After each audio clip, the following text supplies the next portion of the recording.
Hello guys! Hi! How's your day going? Good. Perfect.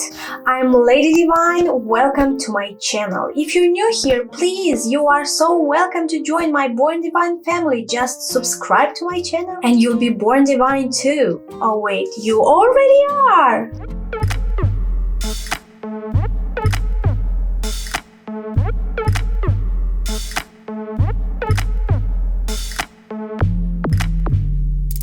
I was thinking about rebooting my YouTube career with this in-depth tutorial about how to apply eyeshadow. I've been doing this job for such a long time that I stopped thinking about such basic things to explain, but I'm sure there are so many of you that are only starting applying makeup or maybe are struggling with eyeshadows, and I really hope that this educational video will help you understand what are the best techniques for you to blend eyeshadow into perfection. Enjoy! You can obviously perfectly blend with just one brush, but to achieve the perfect shape and the perfect intensity for the shades, I must advise you to use at least 3 brushes. You will need one of these big fluffy brushes to blend the lighter eyeshadow above the crease onto your brow bone. Then you'll have to create depth with a smaller tapered brush, and last but not least, to tap and pack the eyeshadows onto your lid, you'll need a flat brush big enough to cover the volume or the surface of your lid. For a perfectly blended makeup, I would always recommend the natural bristles on a brush, because in the past these were the ones to guarantee you the perfectly blended eyeshadow. Nowadays though, we have so many vegan versions, we have so many synthetic brushes that are so well made and that will blend your makeup just as well. All you have to do is choose carefully the shape of your brush and then measure it to your lid. If you have smaller lids, you will have to use smaller brushes. But if you have a lot of space around here, you can totally use a bigger brush. If you feel like you're getting messy with your eyeshadows, you might change your big brush with a smaller one because you need more precision. Now, with these 3 brushes, I will show you how to achieve a perfect makeup look like a true professional makeup artist would blend it into perfection into your eyes. We have to start by prepping our eyes. And if you are a beginner and you're not ready to expand your kit and invest in a very good eyeshadow base, you can of course use concealer. But be very careful to choose a more drier formula in the concealer, because normally this type of product contains lots and lots of emollients and special ingredients to keep the skin around your eyes well hydrated, and that can totally ruin your makeup throughout the day. To avoid that, you can set your concealer with a tiny bit of powder and then start building the shape you want. This can work if you're using matte eyeshadows. Otherwise, I would need a stickier formula to get a better grip. Another disadvantage of using concealer as a base is that it can interfere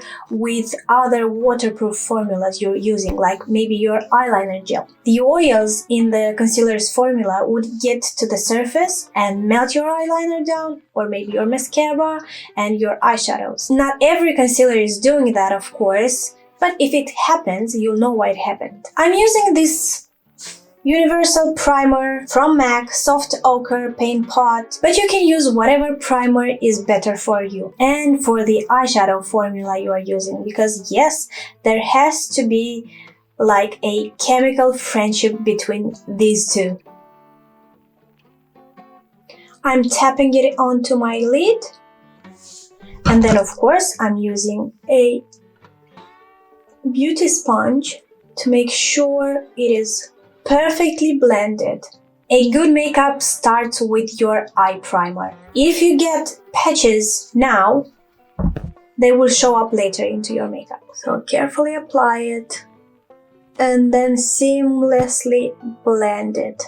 No other brush will give you this pressure, so yes, I would totally recommend you using a beauty sponge for this. Perfect, and now all the discoloration of my lid is gone. A little trick for beginners is to keep these two areas clean from the beginning. So I start off by applying the lightest shade that I'm going to use in my makeup onto my brow bone and into my inner corner. I am using my highlighter to do this because this will help me keep my makeup as monochrome as possible, and it will match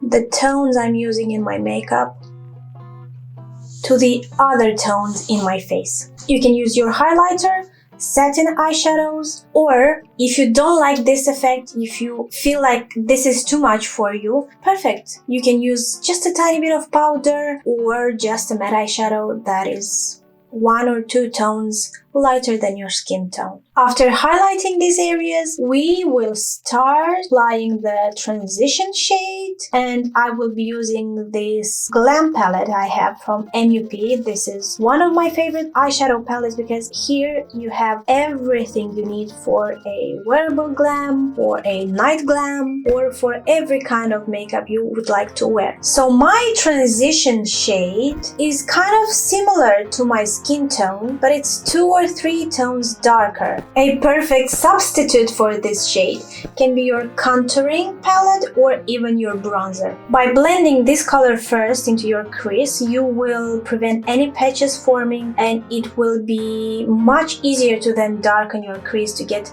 the intensity you like. The quantity of the eyeshadow you're picking up is crucial, as well as the position you choose to unload all these eyeshadows. Keep your mirrors lower than your chin. By keeping the brush outwards, we will start to unload the brush in the last third, in the outer corner of our eyes.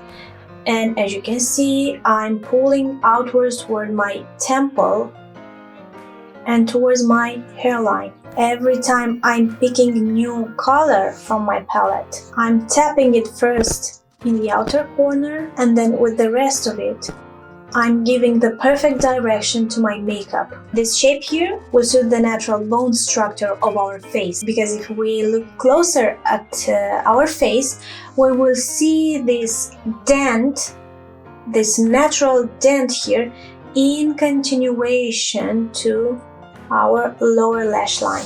And this is why I like to push my makeup outwards. I'm doing the same thing on my other eye. Keep adding the eyeshadow little by little, and don't forget to pull your brush upwards to get a soft lifting effect and a foxy eye shape. Now, because I have a lot of space here, I always like to bring my transition color over the crease to kind of steal a little bit of the volume of my brow bone. I'm bringing just the tiniest amount over to my nose, because this of course helps me with the contouring and reshaping of my nose. Now we need more depth and more definition, so I'm getting this darker brown. I'm placing it over the transition shade, but as you can see, I'm pulling it towards my temples also. And now I will be using both of these brushes, the MAC 217S and the Morphe M5006. Adding the color, then continuously blending it. I'm adding some more, and I am bringing it down into my crease.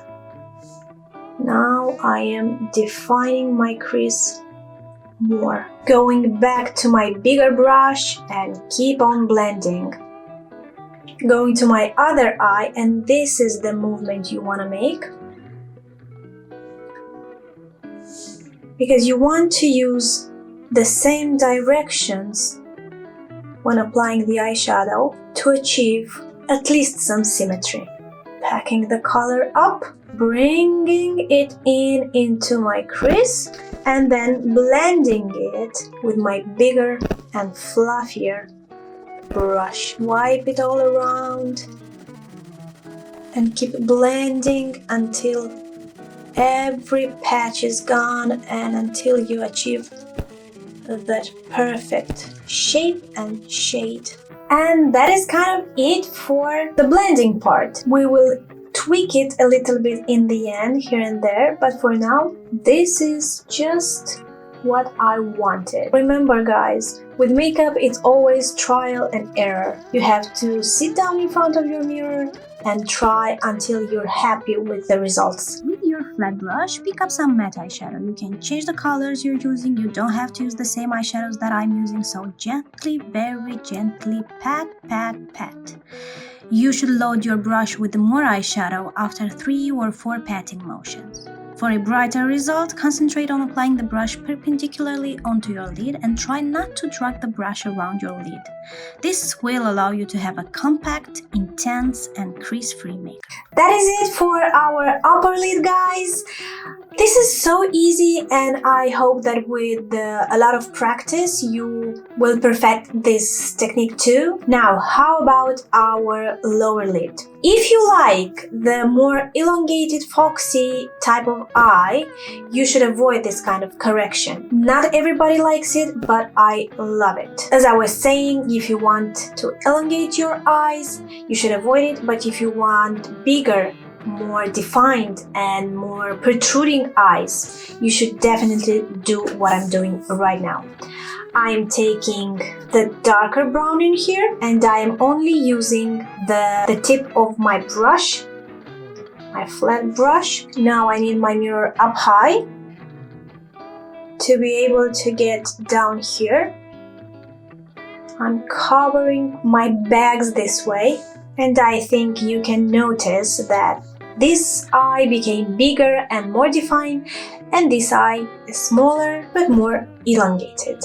Now let's say you are happy with your shape, with your new shape, you are happy with the intensity of your makeup, but your makeup is still a little bit patchy and maybe your blending is not that perfect because it's the first time you try this new technique, so it's only normal. Don't be too harsh on yourself. Just take your favorite blush and your blending brush, pick just the tiniest amount of blush, remove the excess, and keep on blending. You can use the blush to basically marry the transition color with the darker eyeshadow going underneath, and you're just going to infuse your makeup with natural tones from your blush. Cover all your patches, blend some more, and get rid of all those ugly, unblended points in your makeup. So I have completed the look. I have added some mascara, the eyeliner obviously.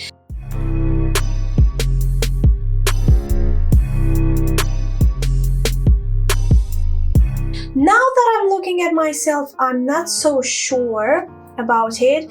Please let me know in the comments below. Did you like the makeup better without the eyeliner, or do you like the eyeliner too? Maybe you would like me to do a detailed YouTube tutorial about eyeliner. Just let me know in the comments below if you are interested in such a topic. In the meantime, you should totally visit my Instagram account. I will put the link in my description box to my Facebook page and my Instagram account, because I have lots and lots of interesting makeup tutorials and also a bunch of creative and I hope inspiring work. I need to know what should our next tutorial be about. Thank you for watching, and now that's that time in the video when I have to beg for you to subscribe to my channel, please, and thank you, and welcome to my Born Divine family. See you later, bye bye. This is so 2010, this thing, so